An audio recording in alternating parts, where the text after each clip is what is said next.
Le Maghreb est mort. La fin de la CAN hier, le 18 janvier 2026, avec cette finale insolite entre le Maroc et le Sénégal et des circonstances déplorables, scandaleuses, notamment à la fin du match, ce qui s'est passé à la fin du match, et ce qui s'est passé après la finale, après la victoire et le sacre du Sénégal, ce que nous avons vu, les manifestations de joie à Alger, en Algérie, les réseaux sociaux, comment ils se sont emballés, les manifestations de joie dans d'autres pays du Maghreb et les manifestations de joie que j'ai vues dans les rues d'Alger, d'Oran ou de Annaba ou dans certaines villes du pays, ils sont sortis dans les rues pour célébrer la défaite du Maroc. Ils ne sont pas sortis célébrer la victoire du Sénégal. Il faut être sérieux, il faut être sincère. Pour moi, hier, ce n'est pas uniquement la fin de la CAN. C'est un acte de décès, l'acte de décès du Maghreb. Parce qu'entre l'Algérie et le Maroc, c'est quoi le problème? C'est un occidental, quelques sujets historiques et une rivalité bête et méchante. C'est le conflit le plus absurde qui a donné lieu à une haine encore plus absurde. Je discutais avec quelqu'un, je lui dis, Kharjina, il est sorti manifester hier. Comment tu peux sortir manifester parce que le Maroc a perdu? Il m'a dit, toi tu habites à l'étranger. Tu as l'habitude de connaître les Marocains et les Marocains, vous les rencontrez à l'étranger et vous les acceptez. Nous on les connaît pas. Et on n'a pas envie de les connaître. Le Maghreb est plus que jamais mort. Les Marocains vont vivre à côté, nous on vivra à notre côté. Des frontières fermées, de la méfiance. C'est plus de la méfiance, c'est de l'incompréhension et de la détestation maintenant. Je pense maintenant il faut arrêter l'hypocrisie, il faut arrêter les mensonges, il faut surtout arrêter d'utiliser des illusions. Voilà. J'ai longtemps été optimiste. Je le suis resté très longtemps. Et j'essaye de l'être j'essaie de l'être encore le plus longtemps possible. Mais je pense qu'il ne faut pas aller par quatre chemins ou par le dos de la cuillère pour dire la vérité. Le Maghreb est mort. La fin de la CAN hier, le 18 janvier 2026, avec cette finale insolite entre le Maroc et le Sénégal et des circonstances déplorables, scandaleuses, notamment à la fin du match, ce qui s'est passé à la fin du match, ce qui a une fin sinistre pour l'image du football africain. Et ce qui s'est passé après la finale, après la victoire et le sacre du Sénégal, complètement mérité, l'équipe du Sénégal, très belle équipe, brillante équipe, un beau pays, un grand pays que nous aimons tous. Le Sénégal, parmi les pays les plus adorables, les plus sympathiques du continent africain, parmi les pays les plus respectés, les plus respectables du continent africain. Rien à dire, le Sénégal mérite sa victoire. Mais ce qui s'est passé après la victoire du Sénégal, c'est pour ça que je dis, il faut vraiment pas aller par quatre chemins. Il faut aller droit au but, dire la vérité. Ce que nous avons vu, les manifestations de joie à Alger, en Algérie, les réseaux sociaux, comment ils se sont emballés, les manifestations de joie dans d'autres pays du Maghreb, surtout, le cœur du Maghreb, c'est l'Algérie et le Maroc. La Tunisie, la Mauritanie, la Libye, c'est la périphérie du Maghreb. Mais le cœur du Maghreb, c'est l'Algérie et le Maroc. Pourquoi? Quand je le dis, il n'y a pas de mépris à l'égard de la Tunisie ou à l'égard de la Mauritanie ou à l'égard de la Libye. Les deux pays les plus peuplés, c'est l'Algérie et le Maroc. Les deux pays les plus puissants économiquement et militairement et politiquement, c'est l'Algérie et le Maroc. Et les deux pays qui ont connu, historiquement, qui ont connu des dynamiques historiques importantes au Maghreb, c'est l'Algérie et le Maroc. Bien sûr, il y a eu Carthage en Tunisie, il y a eu en Mauritanie des présences historiques importantes, de civilisations importantes, en Libye aussi. Mais depuis l'époque Al-Mourabitoun, Al-Mouahidoun, etc. L'Algérie et le Maroc ont historiquement joué un rôle important dans le Maghreb. Donc le cœur du Maghreb, c'est l'Algérie et le Maroc. Ce cœur, il est aujourd'hui paralysé, il ne respire plus. Et les manifestations de joie que j'ai vues, j'ai beau dire, durant toute la nuit, j'essaie de me rassurer, de me dire, mais non, les Algériens qui sont sortis hier soir dans les rues d'Alger, d'Oran, ou de Annaba, ou dans certaines villes du pays, c'est une minorité. Bien sûr, hier, il n'y a pas eu 40 millions d'Algériens qui sont tous sortis, c'était pas le Hirak, il n'y a pas eu 13 ou 14 millions d'Algériens et d'Algériens. Il y a eu quelques milliers d'Algériens et d'Algériens, mais il faut rajouter ces Algériens et d'Algériens qui sont sortis dans les rues pour célébrer la défaite du Maroc. Ils sont pas sortis célébrer la victoire du Sénégal. Il faut être sérieux, il faut être sincère. Les liens humains et économiques et politiques entre l'Algérie et le Sénégal sont pas du tout puissants. Quand on voit comment les migrants subsahariens, originaires de l'Afrique subsaharienne, soit du Mali et du Sénégal, comment ils sont traités en Algérie, on peut pas dire qu'il y a vraiment un grand amour porté par la rue algérienne ou véhiculé ou exprimé par la rue algérienne à l'égard des migrants subsahariens ou des pays de l'Afrique subsaharienne. Hier, même si le Maroc avait joué contre le Ghana, contre le Zimbabwe, contre Madagascar, s'il avait perdu, les Algériens auraient manifesté en faveur de ce pays qui a gagné contre le Maroc. En réalité, les manifestations étaient une expression de joie de la défaite par rapport et vis-à-vis de la défaite du Maroc. La haine, je vous ai dit que dans une émission précédente, c'était la canne de toutes les haines. C'est la canne de toutes les haines. Ce qui s'est passé avec l'élimination de l'équipe nationale d'Algérie, les polémiques, les fake news, l'instrumentalisation des médias et des réseaux sociaux, on a ruiné les esprits. On a creusé encore davantage et on a approfondi encore davantage le fossé, voire les tranchées d'incompréhension, de tension, de méfiance et aujourd'hui de haine entre les Algériens, les Marocains et les Marocains. Faut dire la vérité. Pour moi, hier, ce n'est pas uniquement la fin de la CAN. C'est le début, je dirais même pas le début, c'est un acte de décès, l'acte de décès du Maghreb. Le Maghreb existait encore, il n'existait pas politiquement, on va dire les dates et les faits, mais il existait encore mentalement, culturellement, géographiquement, spirituellement. Il y avait toujours une identité maghrébine, il y avait toujours, le Maghreb continuait d'exister en tant que ère civilisationnelle, culturelle et historique. Aujourd'hui, je pense qu'il ne faut plus parler de Maghreb. Honnêtement, le Maghreb est en train de mourir. Si c'était pas, il est déjà mort, on doit l'enterrer maintenant. Il y a trop de haine entre les réseaux sociaux, les médias, les propagandes politiques ont énormément séparé les Algériens des Marocains et des Marocains. Il y a eu des rivalités. Il y a beaucoup de pays entre l'Allemagne et la France, il y a des rivalités. Je n'ai jamais vu, moi, les Français manifester dans les rues quand les Allemands perdent une finale de Coupe du Monde, comme ils l'ont fait à maintes reprises. En 2002, les Allemands ont perdu une Coupe du Monde. J'ai pas vu les Français manifester en faveur du Brésil. Je ne l'ai pas vu. Je l'ai pas vu. Je dis la vérité. Et pourtant, entre l'Allemagne et la France, il y a eu 2 guerres mondiales. 2 guerres mondiales. Il y a eu des différends frontaliers entre l'Alsace et la Lorraine. Il y a eu 10 millions de morts. Il y a une rivalité. Jusqu'à aujourd'hui, il y a des rancunes. Il y a certains Français qui sont germanophobes. Il y a des Allemands qui sont francophobes. Mais les sociétés civiles, les élites politiques, etc., la jeunesse française et la jeunesse allemande ont complètement tourné la page. Malgré 2 guerres mondiales. Je n'ai jamais vu ça. Entre l'Angleterre et la France, il y a la guerre de 100 ans. 100 ans, la guerre de 100 ans. On l'appelle la guerre de 100 ans.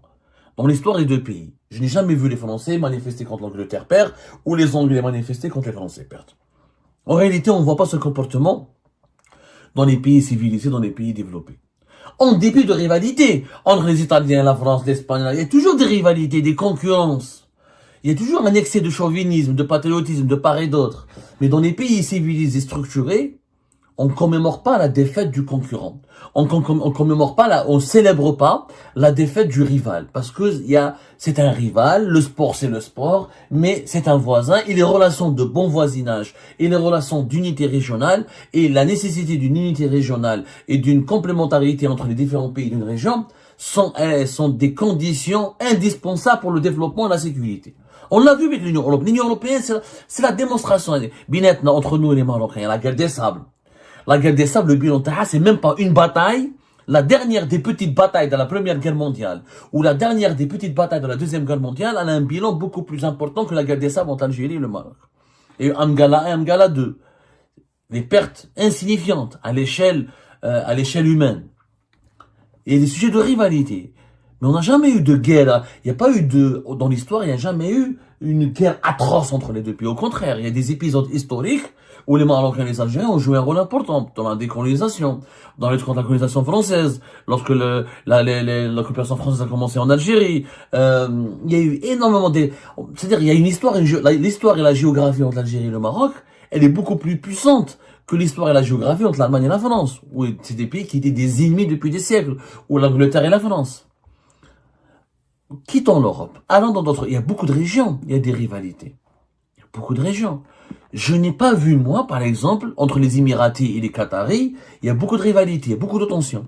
J'ai pas vu, moi, les Émiratis manifester quand les Qataris ont été éliminés d'une Coupe du Monde ou d'une compétition importante.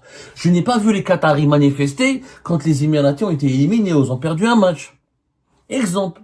Entre les Turcs et les Arméniens, il y a beaucoup de concurrence, il y a des relations exécrables. J'ai jamais vu, pour des raisons historiques, il y a eu un génocide arménien commis dans la part de l'Empire ottoman. Je n'ai jamais vu des Turcs manifester de joie dans plusieurs villes du pays quand l'Arménie a été éliminée ou l'a perdu. Je n'ai jamais vu les Arméniens manifester de joie quand la Turquie a perdu ou a été éliminée. Je n'ai pas vu ça. Il y a des pays, regardez ce qui se passe entre le Cambodge et la Thaïlande. Il y a une guerre, des affrontements, avec une dizaine de morts. Mais j'ai pas vu les Thaïlandais sortir dans les rues pour se moquer des Cambodgiens. J'ai pas vu les Cambodgiens sortir dans les rues pour se moquer des Thaïlandais. Et les exemples sont légion. Ce qui se passe entre la Corée du Sud et le Japon. Des relations très difficiles. Etc., etc. Entre les Ukrainiens et les Russes. Est-ce que vous avez vu les Ukrainiens qui font la guerre aux Russes? C'est une guerre, Est-ce que vous avez vu les Ukrainiens sortir dans les rues et dire les Russes ne peuvent pas participer à la Coupe du Monde ou ne peuvent pas participer aux Jeux Olympiques? J'ai jamais vu ce comportement. C'est un cas d'école. Il faut l'étudier sérieusement. Ce qui se passe entre l'Algérie et le Maroc, il faut l'étudier sérieusement. Et je suis pas en train de dire que tout est de la faute des Algériens ou tout est de la faute des Marocains. C'est la faute aux deux pays, aux dirigeants des deux pays, aux élites des deux pays et maintenant aux sociétés et aux populations des deux pays. Les Algériens, les Marocains ne sont pas des saints, ne sont pas des miel tout miel tout sucre. Il y a beaucoup de Marocains algérophobes, comme il y a beaucoup d'Algériens marocophobes. Le a maintenant un point de vérité. Le Maghreb n'existe plus. Les réseaux sociaux, finalement, qui sont un facteur de libération, d'émancipation, de prise de conscience, de renforcement des libertés publiques et individuelles dans d'autres régions du monde, au Maghreb, c'est un facteur de haine, de division, de manipulation, de désinformation, et de conflit, et de haine, de court. Le Maghreb, aujourd'hui, c'est la région la plus divisée du monde, la plus désintégrée du monde. La plus divisée, la plus désintégrée du monde. Il y a des problèmes. Le Maghreb aujourd'hui, il est, après avoir été tué politiquement, on est en train de le tuer culturellement, mentalement, spirituellement. On a transformé le Maghreb en une région où des pays s'auto-détestent. Et pour toujours. Ou se détestent mutuellement pour toujours. Voilà. Des pays se détestent mutuellement, pas s'auto-détestent. Qu'est-ce qu'il faut? Il faut une guerre? Peut-être. Il faudrait qu'il y ait des millions de morts, comme pour l'Allemagne et la France, pour pouvoir réconcilier les Algériens avec les Marocains et les Marocains. Qui souhaite ce scénario? Il faut être malade mental pour souhaiter ce scénario. Qu'est-ce qu'il faut faire? Je ne sais pas quoi faire. Je vous dis la vérité. Aujourd'hui, je clame mon impuissance. On est une minorité, que ce soit en Algérie ou au Maroc, on est une petite minorité à vouloir faire preuve de bon sens, de sagesse, et pour dire qu'il y a des sujets de rivalité, mais on ne peut pas traiter la rivalité, ou on ne peut pas traiter les malentendus par l'animosité, par l'agressivité, par la brutalité. C'est pas parce que je suis pas d'accord avec les Marocains que je dois considérer les Marocains comme mes ennemis. Et les sujets et mes points de convergence et ma ressemblance, nous avons plus de qualité et de points communs que de points de divergence. On était déjà une minorité à le dire et cette minorité est en voie d'extinction.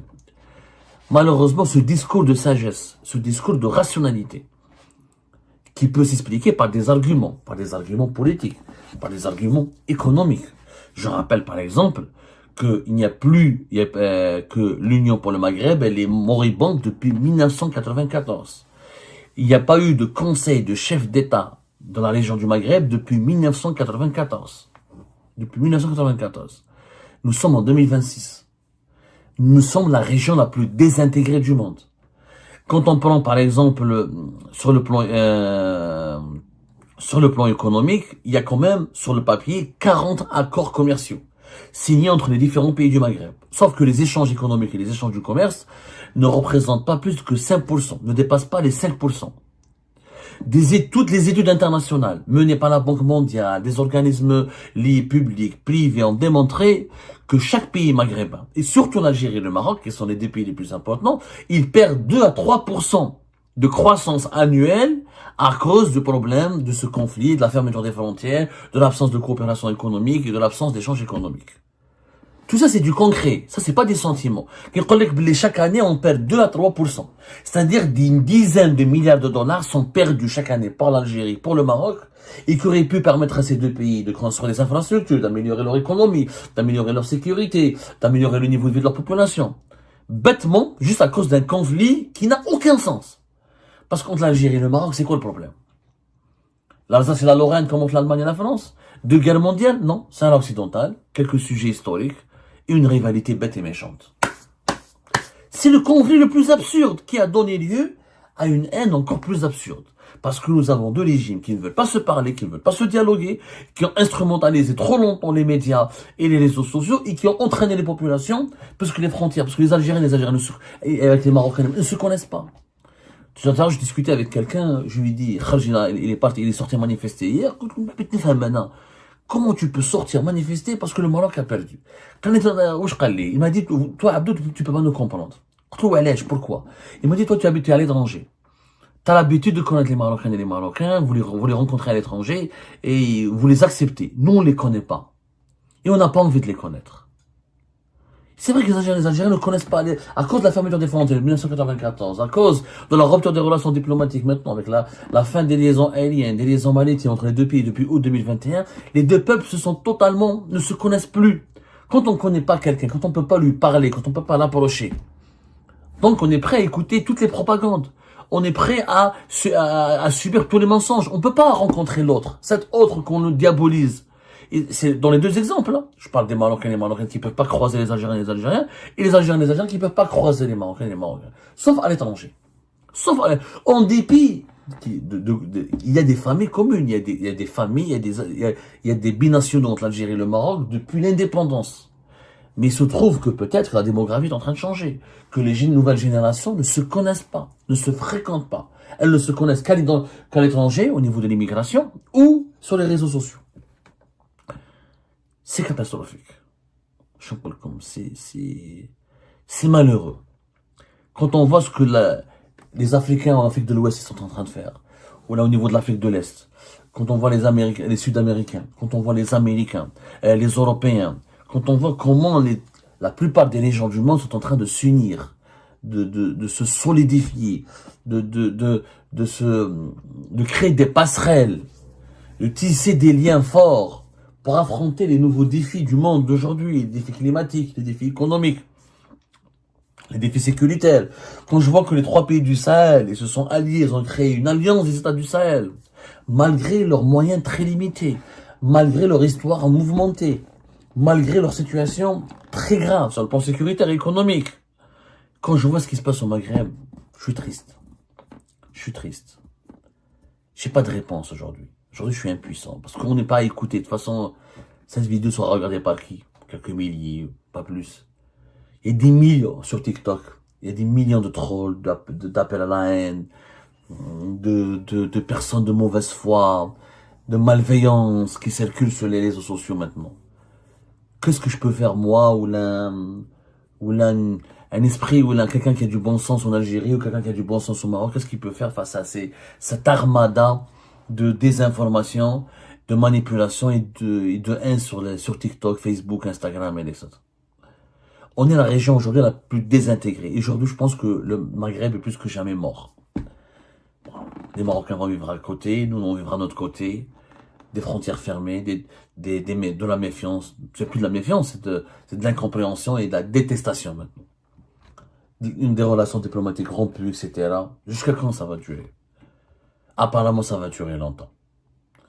Et quand une région est minée par les conflits entre ses propres enfants, est minée profondément par les conflits de ses propres habitants, quand une région, elle est minée par la voracité, par les manipulations des lobbies les plus malveillants qui composent ses propres élites dirigeantes. C'est une région qui va devenir colonisable. Le Maghreb aujourd'hui est plus que jamais colonisable. Il est plus que jamais une proie facile pour les Turcs, pour les Israéliens, pour les Américains, pour les Russes, pour les Chinois, pour les Émiratis, etc., etc.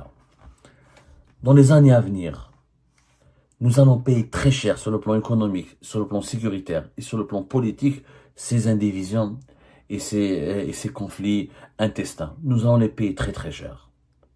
Et dans les années à venir, nos enfants vont nous regarder et vont nous dire ils vont nous reprocher de n'avoir rien fait pour protéger leur avenir. Parce qu'on va leur léguer un Maghreb qui sera le Maghreb de la pauvreté, de la misère, de l'indivision, des conflits. Un Maghreb qui sera plus que jamais colonisé par des puissances régionales et internationales qui vont prospérer sur nos divisions. Je rappelle juste que le coût de ces tensions, c'est quoi? les dépenses militaires au Maghreb ont atteint les 30 milliards de dollars en 2024. 43% d'augmentation depuis 2015. 90% de ces dépenses sont assurées par le Maroc et l'Algérie. 90% de 30 milliards de dollars de dépenses militaires. Quand on achète autant d'armes, quand deux pays voisins s'achètent autant d'armes pour se préparer éventuellement à un conflit, l'un contre l'autre, ça veut dire qu'on se prive d'hôpitaux, qu'on se prive d'écoles, qu'on se prive d'universités, qu'on se prive de médicaments, qu'on se prive de développement de nouvelles technologies, etc. On s'appauvrit et on reste dans le sous-développement juste pour faire la guerre à son voisin. Alors que la méthode la plus simple aurait été de se parler, de se dialoguer, de trouver des compromis et de faire la paix.